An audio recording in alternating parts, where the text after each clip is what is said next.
Welcome back to Tutorial Tidbits. I'm Elizabeth St. Hilaire, and this week I'm doing part 2 of big giant gel prints. Several weeks ago I did a video on how to make big giant gel prints and lots of collage paper all at once, and that video has gotten over 25,000 views. It's more popular than any video I've done in a long time. So I decided to bring you more tips and tricks and techniques for part 2 of big giant gel prints. And why do I need to make giant gel prints and so much collage paper all at once? Well, because of that big giant peacock in the background. That big giant peacock is a 30 by 40 commission, and I am super excited to be working on it. So, without any further ado, let's go check it out. Welcome back. So I'm in my garage studio, as I typically am when I film these, and I'm working on my 3 by 6 foot table, and I've got my non-stick craft mat desk surface here that wipes up clean from acrylic, generally varnish, everything, nothing sticks to it. So I've cleaned up a little bit, cleaned my hands a little bit. I've been practicing. So I've cleaned my desk space, and I've been practicing so that I can show you this big, giant, wet, watery, beautifully organic gel prints. So what I'm using is my my Sujigami Kozo rice paper roll. This is 18 inches by 30 feet. Okay, this is a highly absorbent rice paper. It is, it's different than the stuff on the pad that I really like. It's thinner and it's really, really absorbent, and it's soft, and it tears really beautiful soft edges. As a matter of fact, when I make clouds in the landscape, this is the paper, the only paper that I use for clouds, because of the way that it tears. So it's on a roll, so it's going to allow us to make some big giant gel prints. So the other thing that I've got going is 2 of my own stencil designs. This one is from the Peacock collection. It's called Plumage, and that is by joggles.com, and the link is below the video. And this one is called Wind, and this is another one of my own designs with joggles. I thought these would be kind of cool because they're kind of thick lines, very swirly organic lines. So what I'm working with is 2 12 by 12 gel plates, and I've got them butted up really as tight and close together as I can get them, so that the paint doesn't ooze all down in there. I'm not going to be worried about any kind of a seam that forms because I am creating these papers for collage application. So I'm going to tear them up into little tiny pieces, and I'm not going to worry about a line in a big piece of paper. So why do I want to make big giant gel prints right now for myself? Well, I am working on a peacock commission that is 30 by 40 inches. That is huge. So I need to make large amounts of every color of collage paper that I'm making for this project. So I decided to pull out 12 by 12s and the roll of paper and the stencils / masks. These are actually masks from Joggles, so that I could create a large amount of paper in one fell swoop, because I have a lot of paper to create. So the other element that I've got is a water bucket with a paintbrush. I'm going to be putting some water on the gel plate with the paint so that the paint kind of bubbles and kind of swirls and marbles, which isn't what we normally do when we're doing stencil prints. But I really want to capture sort of an organic, swirly, painterly look. And this is the paper to do it, because this paper is so highly absorbent that any amount of water and wet stuff is just going to soak in here and go through it almost like a tie-dye. So without any further ado, I'm going to put a little water with the brush, and how much, is kind of due to experimentation. So I'm just going to put a little bit of water on the plate, and we'll see what happens.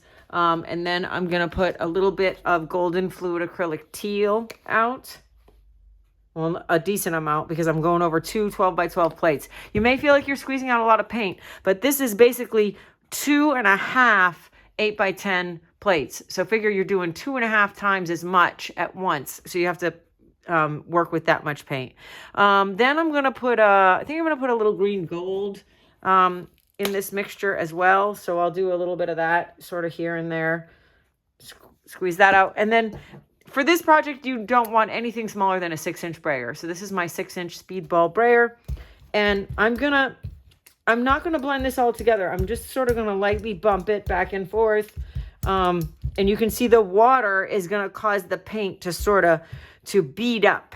It's not going to allow you to get a really solid layer of paint because of the water. So more water will do this more, and less water will do this less.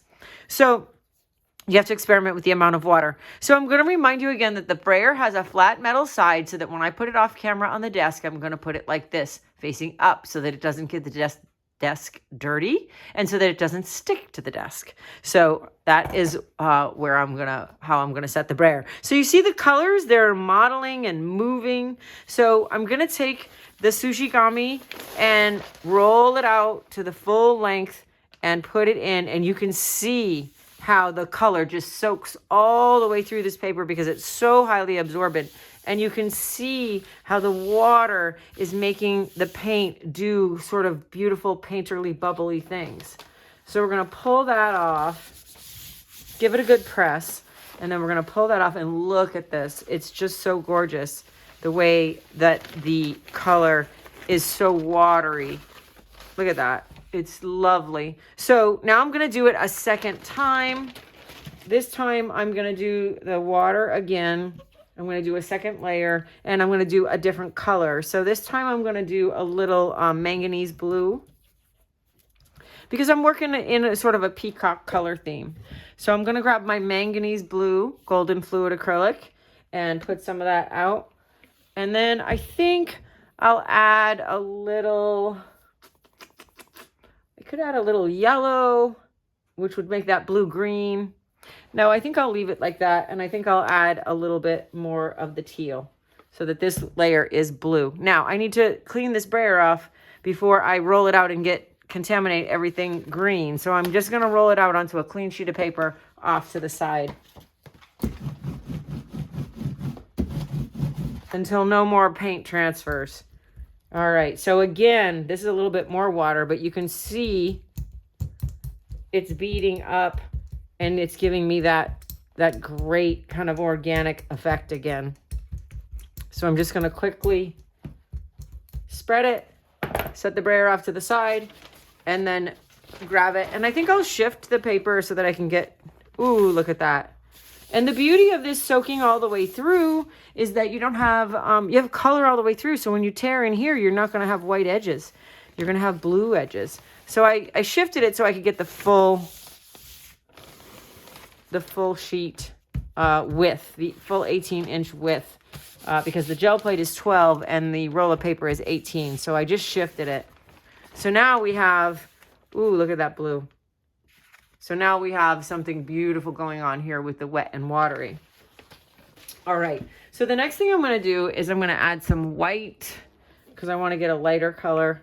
So I'm going to do white and more water. And leave the color in the brayer. That'll be enough. Look at that. It's enough to tint that white just a slightly light bluish green. And it'll be harmonious because the color in the brayer is the colors that we just put on the paper. So I'm going to roll that around.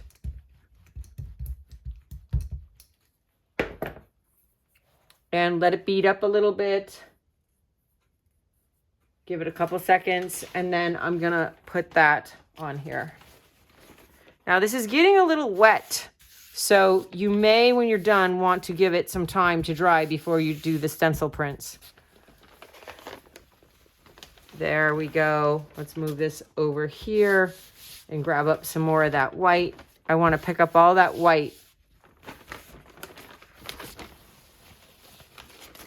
And now my wet, watery print is looking even more interesting with the water and the white and the blue. So the next thing I'm going to do is a little bit of green gold. The thing with this is it's playing, and you have to play to experiment. And when you do play, the odds of you getting the same results another time are probably slim to none.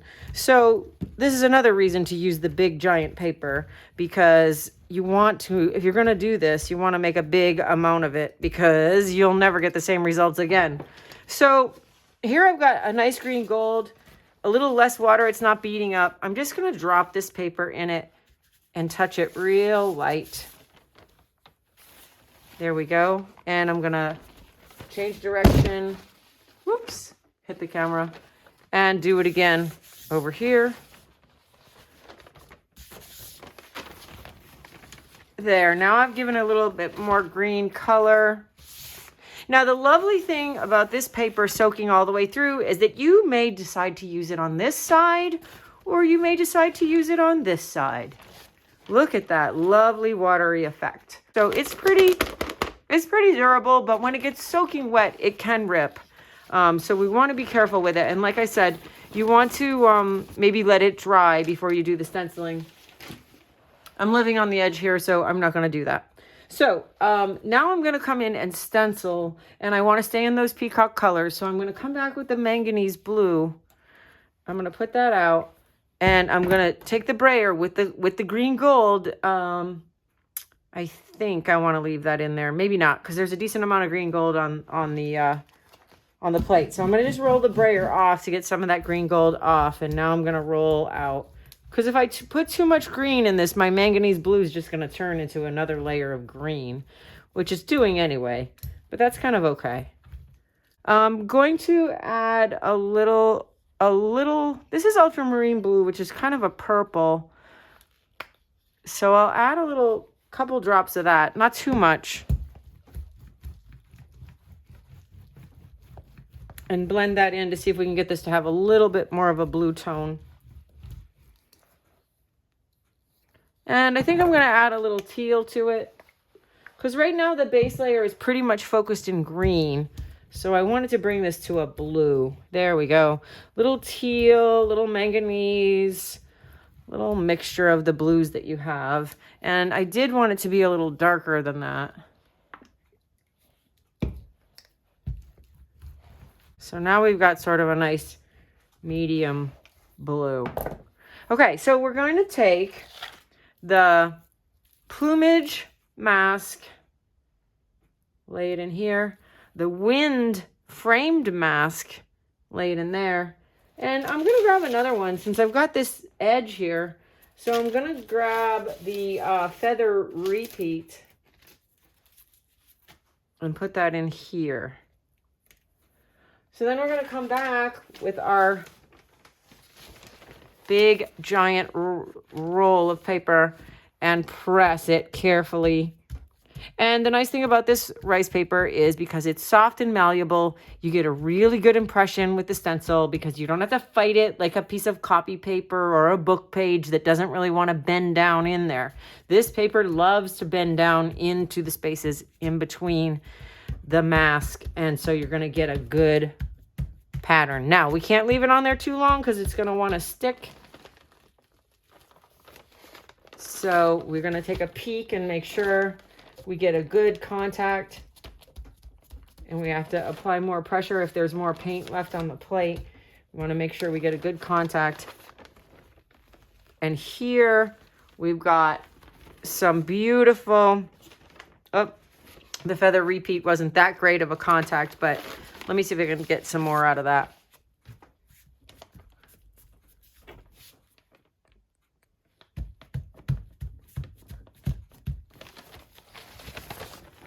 There we go. So I've got this beautiful peacock color wet watery, and I've got a 24 inches of it by 18 inches of it right now. I've just made a giant amount of collage paper in one print. So now I'm going to lift these masks up off of the plates, and I've got the paint that's trapped underneath. That's the ghost print. So I'm going to shift to the bottom half of my wet watery paper and grab that ghost print.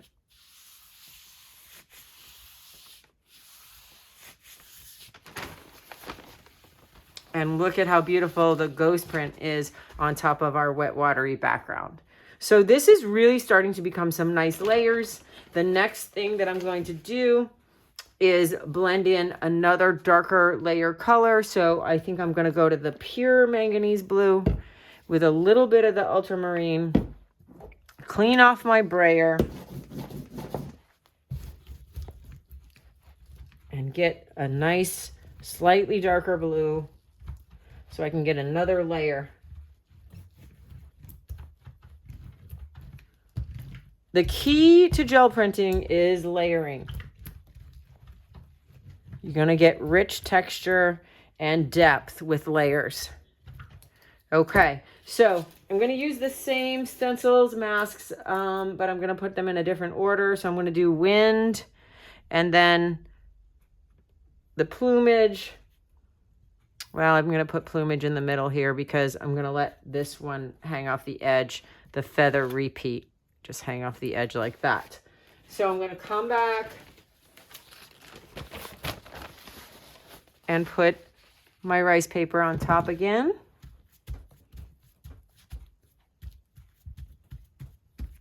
I can really feel the moisture being soaked up into this paper.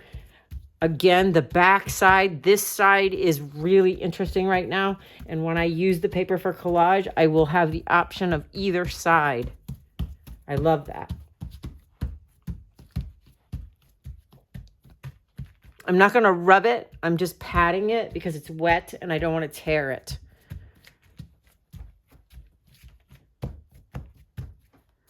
So I'm going to take a peek. If it does tear, which it just did right there, it doesn't matter really because I'm going to tear this up in collage. So it doesn't matter if I've got a little bit of damage to the paper, but I just don't want to rub it and have it tear all over the place. But don't fret if it tears because it's so wet, because we're going to use it for collage. Oh my goodness, look at how beautiful this is.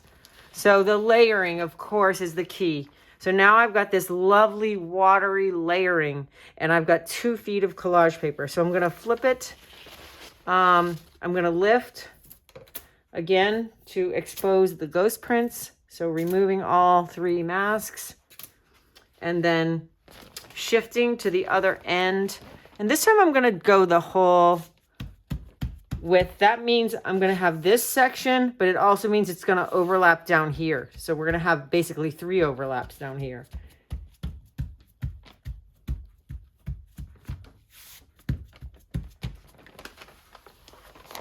So now the ghost print is coming up.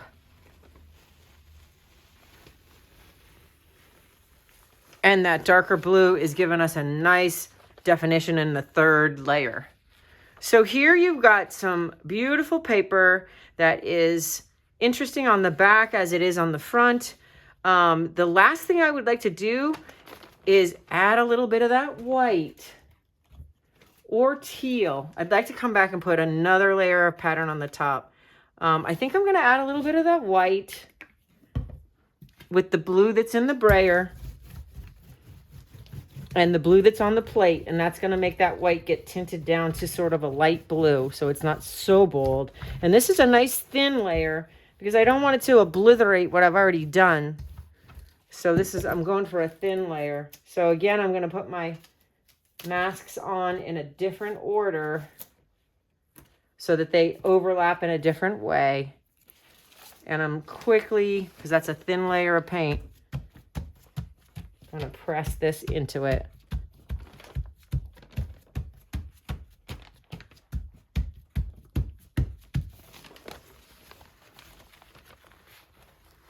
And then I'm going to pull up. I didn't pull all the paint out from in between there. White, titanium white is opaque. It's more opaque than zinc, but it tends to grab and hold onto the plate. It doesn't always want to come off because of the titanium. So sometimes, ooh, we're sticking. Sometimes you get a little white left behind. Again, I'm not worried about the paper tearing because I'm going to tear it up for collage. But here I've added another layer to my 2 feet of beautiful peacock green, yellow, blue, watery, big giant gel print. So on my Patreon page, I have the Peacock video series. I have a 30 by 40 commission, and Patreon is covering it with a video series from the very beginning to the finish, including packing and shipping and working with the client because it's a commission. So if you're interested in that series and you want to sign up in the beginning of January, remember that Patreon will bill you on the day that you register or sign up, and then they will also bill you on the first of the month moving forward. So you might wait until January 1st to sign up so that you don't get billed in the end of December and then also the beginning of January. Either way, the Peacock video series will follow my 30 by 40 commission and from start to finish. And this is 2 feet of collage paper. Happy Friday, and thank you for being here. Oh, and before you go, I've got more new aprons in stock. This one I was out of stock. If you tried to get spring flowers a couple of days ago, it was sold out, but I just got another shipment this morning. So I've only got 10 more of these. These were like the #1 hit, but I've also got 4 new designs. They're on my website, paperpaintings.com/shop. And you can order them still in time for Christmas because I think we still have time. Anyway, they're beautiful and they're back in stock.